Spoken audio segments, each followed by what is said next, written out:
नमस्कार दोस्तों, think IAS में आपका बहुत बहुत स्वागत। आज हम मध्यकालीन भारत पर चर्चा करेंगे, जिसमें राजनीति, समाज और संस्कृति की चर्चा होगी।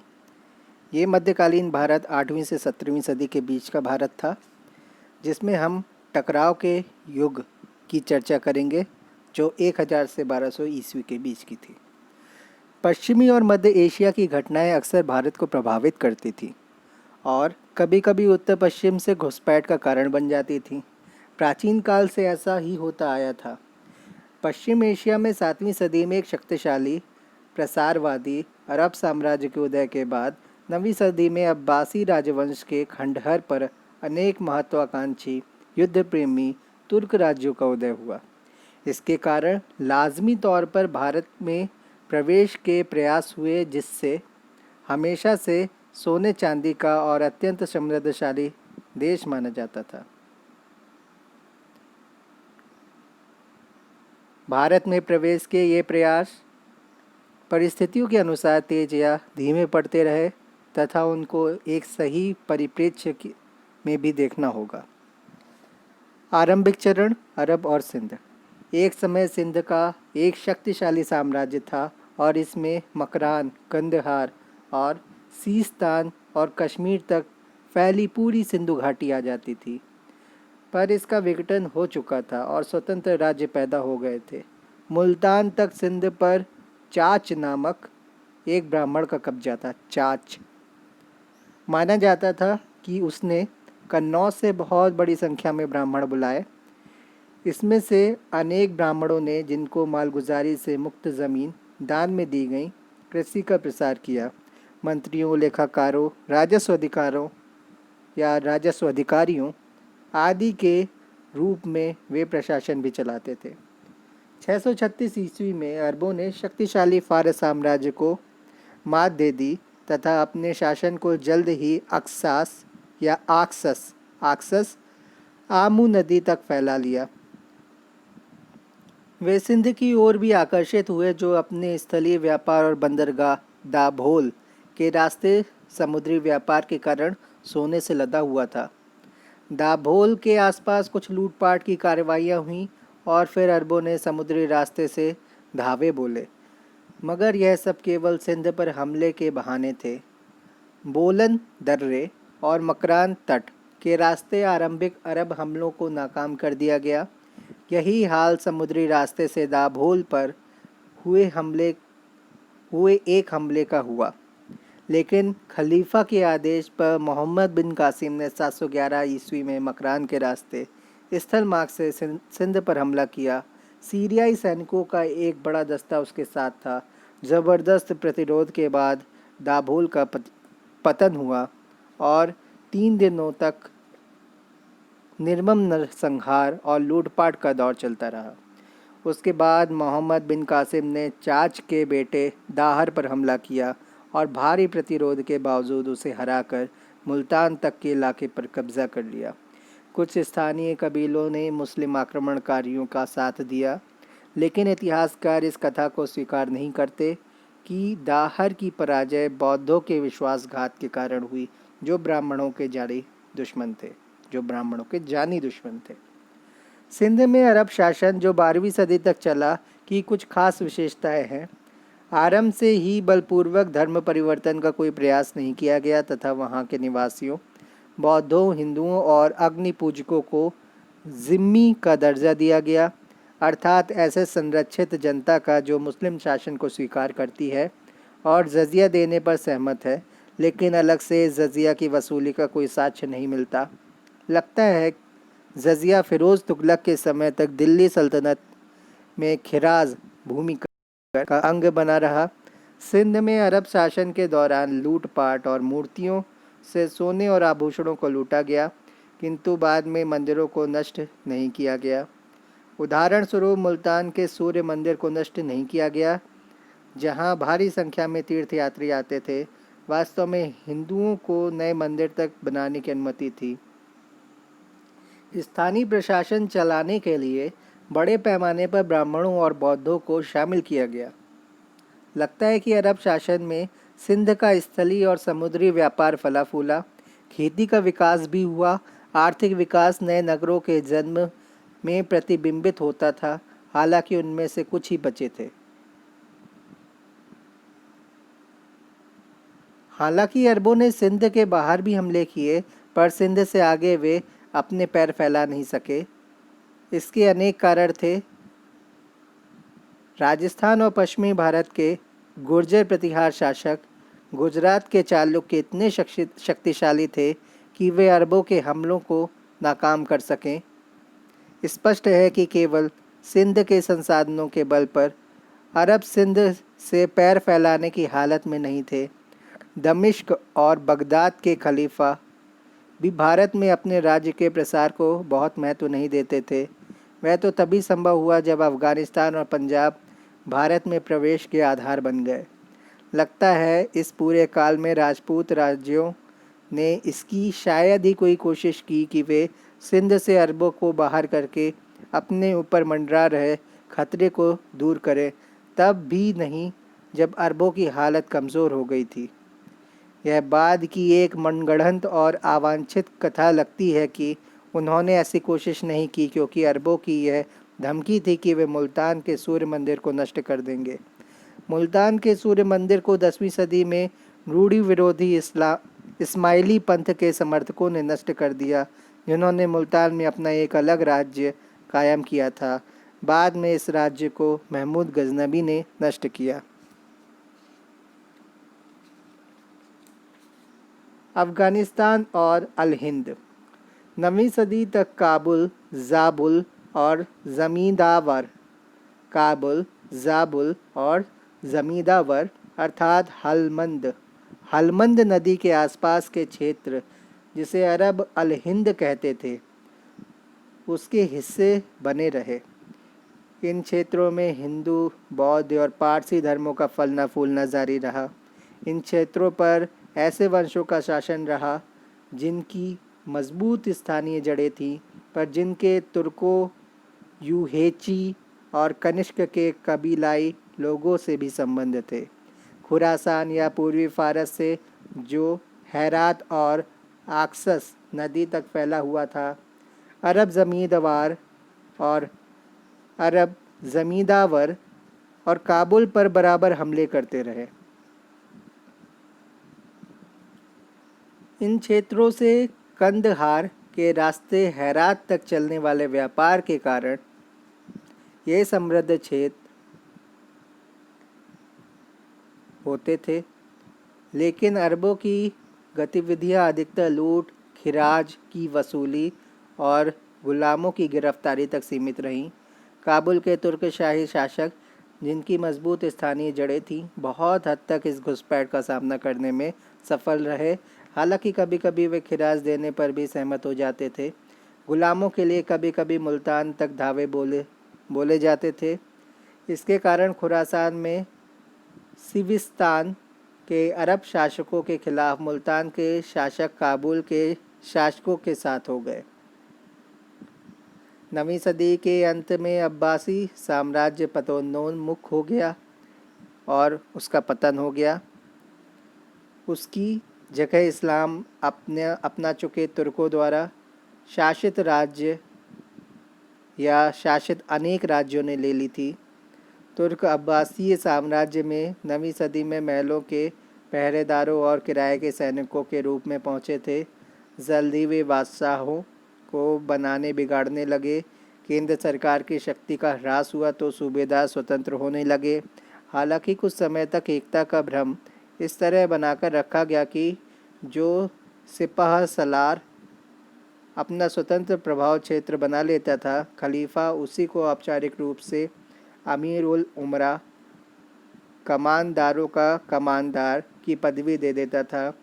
इन नए शासकों ने पहले तो अमीर और फिर सुल्तान की उपाधि धारण की।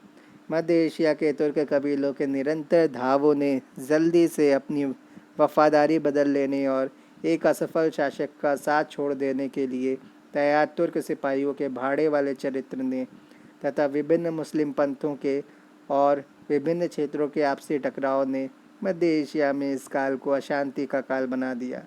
साम्राज्य और राज्य तेजी के साथ एक एक करके पैदा हुए और मिट गए।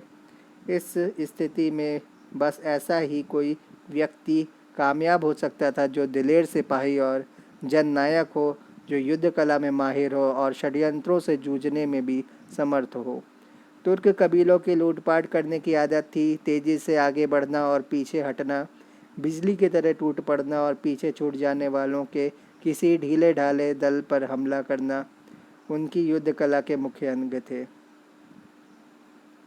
वे यह सब अपने उत्तम किस्म के घोड़ों और अपने सख्त जान चरित्र दोनों के कारण कर पाते थे, और वे घोड़ों पर बैठे बैठे अविश्वसनीय दूरियां तय कर लेते थे। इसी बीच गुर्जर प्रतिहार साम्राज्य के विघटन के कारण भारत में राजनीतिक अनिश्चय का एक दौर आरंभ हुआ और प्रभुत्व के संघर्ष के लिए एक नए दौर का भी।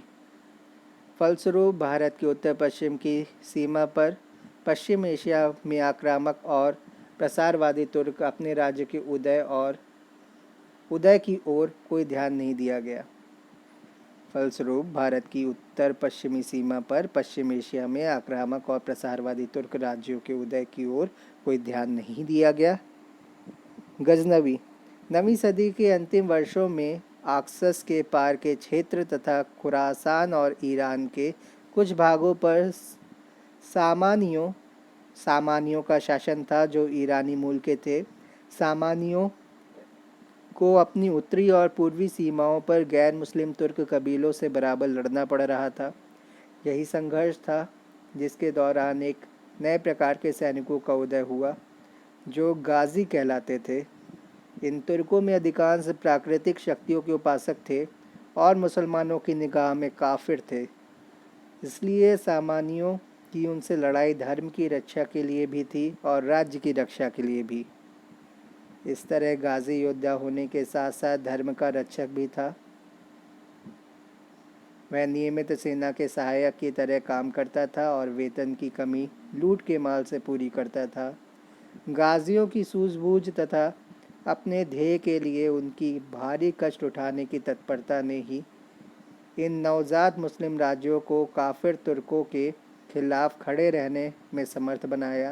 कालांतर में अनेक तुर्क मुसलमान बन गए, मगर गैर मुस्लिम तुर्क कबीलों की नए सिरे से शुरू होने वाली घुसपैठों के खिलाफ संघर्ष जारी रहा। इस्लाम अपनाने वाले तुर्क कबीले इस्लाम के सबसे बड़े रक्षक और जिहादी बनकर सामने आए, लेकिन लूट खसोट की चाहत इस्लाम की रक्षा के साथ साथ बनी रही। सामानी सूबेदारों में एक तुर्क गुलाम भी था, जिसका नाम अल्पतगीन था। कालांतर में उसने एक स्वतंत्र राज्य खड़ा कर लिया, जिसकी राजधानी काबुल से पश्चिम में स्थित गजना या गजनी थी। सामानी राज्य जल्दी ही समाप्त हो गया और मध्य एशिया के कबीलों ने इस्लामी क्षेत्र की रक्षा का भार गजनवियों ने संभाल लिया। मध्य एशिया के कबीलों से इस्लामी क्षेत्रों की रक्षा का भार गजनवियों ने संभाल लिया। यही संदर्भ था जिसमें महमूद 998 में गजनी के तख्त पर बैठा और 1030 तक शासन करता रहा। मध्य एशिया के हमलावर तुर्क कबीलों के सख्त प्रतिरोध करने के कारण महमूद को मध्यकालीन मुस्लिम इतिहासकार इस्लाम का एक नायक मानते थे। इस तरह उसके शासनकाल में गाजी वाली भावना और मजबूत हुई। इस काल में ईरानी भावना का पुनर्जन्म हुआ और वह तेज़ी से बढ़ी। महमूद का उससे गहरा वास्ता था। गर्वीले ईरानियों ने अरबी भाषा और सभ्यता को कभी स्वीकार नहीं किया। सामानी राज्य ने भी फारसी भाषा और साहित्य को प्रोत्साहन दिया था। फिरदौसी की रचना शाहनामा के साथ ईरानी पुनर्जागरण अपने चरम पर पहुंचा। फिरदौसी महमूद का दरबारी कवि था। ईरान और तुरान के आपसी संघर्ष को वह अपनी रचनाओं में मितकीय युग तक पीछे खींच कर ले गया तथा प्राचीन ईरानी नायकों का महिमा मंडन किया। ईरानी वतन परस्ती का पुनरोदय हुआ तथा फारसी भाषा और संस्कृति गजनवी साम्राज्य की भाषा और संस्कृति बन गई। यहाँ तक कि स्वयं महमूद दंत कथाओं कि ईरानी राजा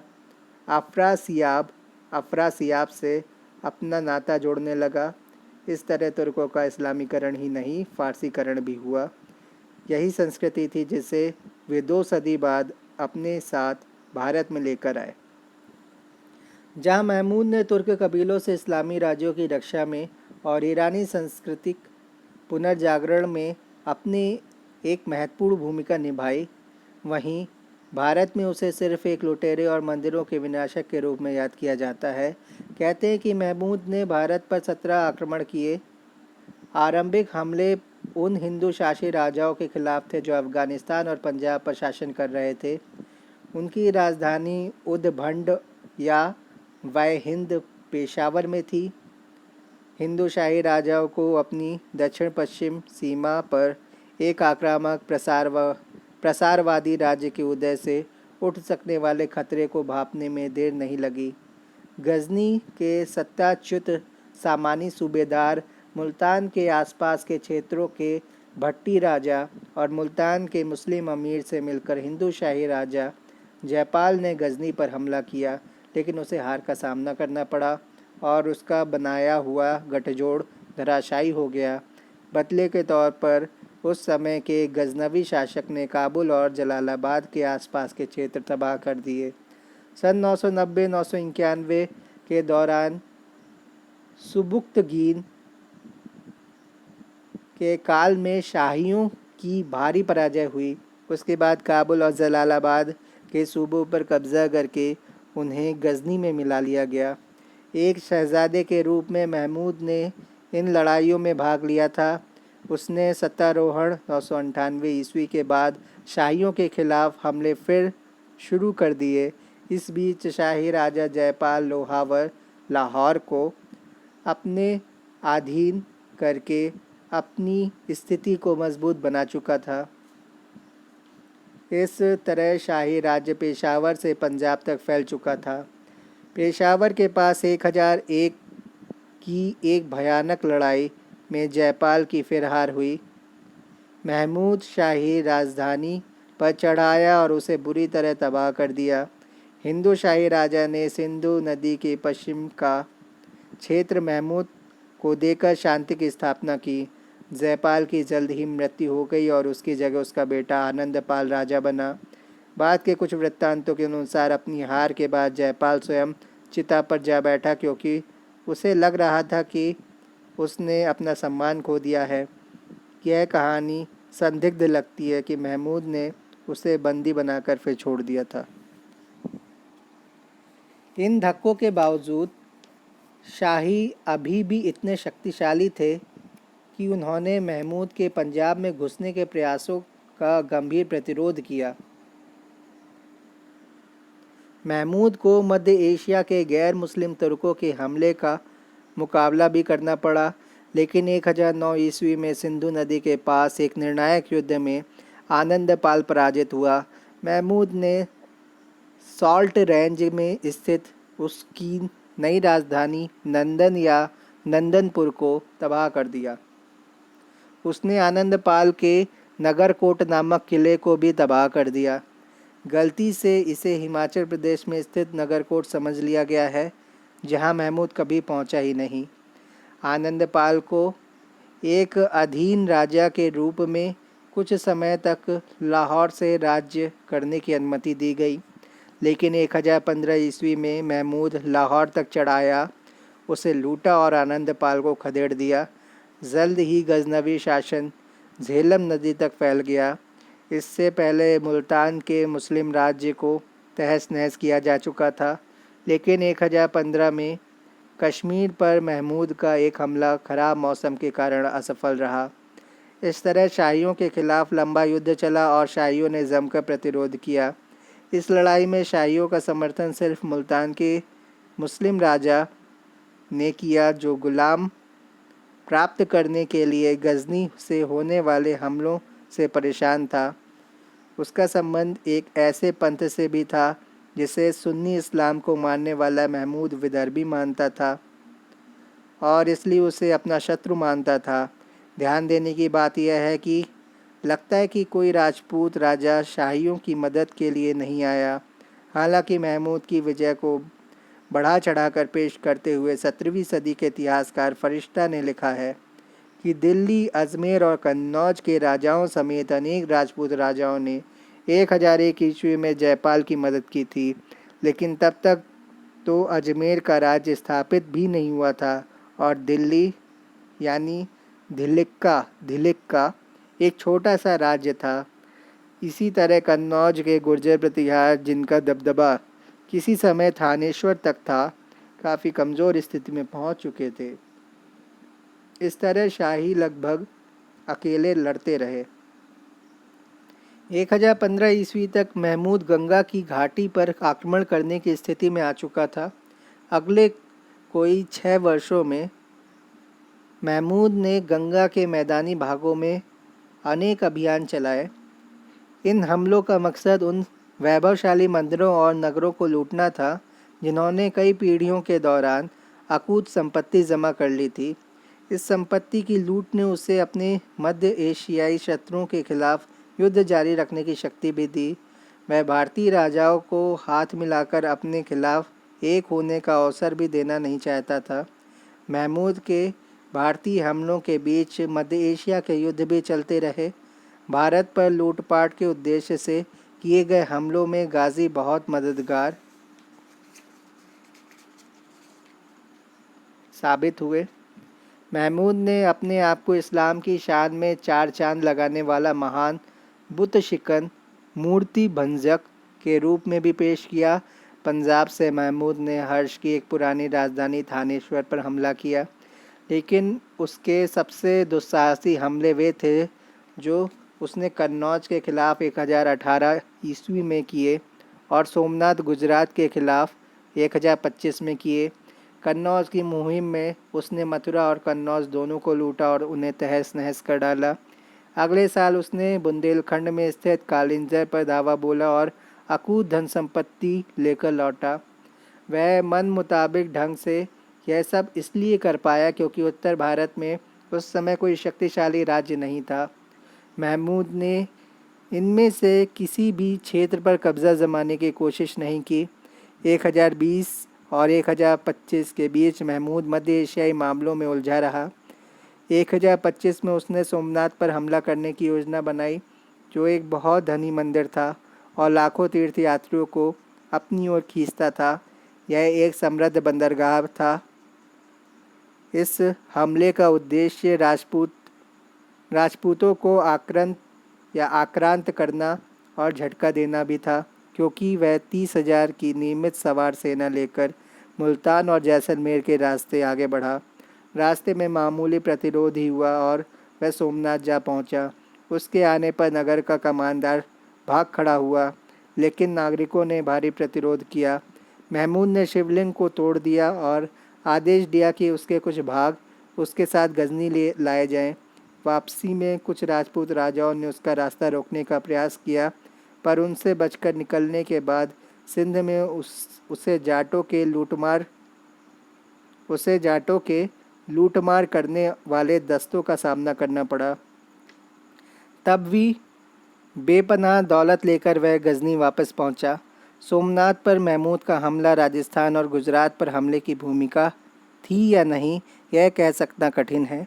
महमूद अगले साल उन जाटों को सज़ा देने के लिए पलटा जिन्होंने गजनी की ओर वापसी के दौरान उसे परेशान किया था। गजनी में 1030 में उसकी मृत्यु हुई। महमूद को मात्र एक आक्रांता और लुटेरा कह देना सही नहीं है। पंजाब और मुल्तान पर गजनी की विजय ने उत्तर भारत की राजनीतिक स्थिति को पूरी तरह बदल कर रख दिया। तुर्क उत्तर पश्चिम में भारत की रक्षा करने वाली पर्वतमाला को पार कर चुके थे और वे गंगा के केंद्रीय मैदानी क्षेत्र में किसी भी समय आगे बढ़ सकते थे, लेकिन अगले 150 वर्षों तक वे इस क्षेत्र पर विजय पताका नहीं लहरा सके। इसका कारण उन तीव्र परिवर्तनों में तलाश करना होगा जो मध्य एशिया में और उत्तर भारत में इस काल में आए। महमूद की मृत्यु के बाद एक शक्तिशाली साम्राज्य का अर्थात सल्जूक साम्राज्य का जन्म हुआ। सल्जूक साम्राज्य में सीरिया, इराक और ईरान शामिल थे तथा खुरासान पर नियंत्रण के लिए गजनवियों से उनका मुकाबला चल रहा था। एक मशहूर लड़ाई में महमूद का बेटा मसूद सल्जूकों के हाथों बुरी तरह पराजित हुआ और उसे पनाह लेने के लिए भागकर लाहौर आना पड़ा। गजनबी साम्राज्य अब सिकुड़कर गजनी और पंजाब तक रह गया। गंगा के मैदान और राजपूताना में गजनवियों के लूटमार और हमले जारी रहे, पर वे अब भारत के लिए कोई गंभीर सैनिक खतरा पैदा करने की स्थिति में नहीं थे। साथ ही उत्तर भारत में ऐसे अनेक नए राज्य पैदा हुए जो गजनवियों के हमले का सामना कर सकते थे।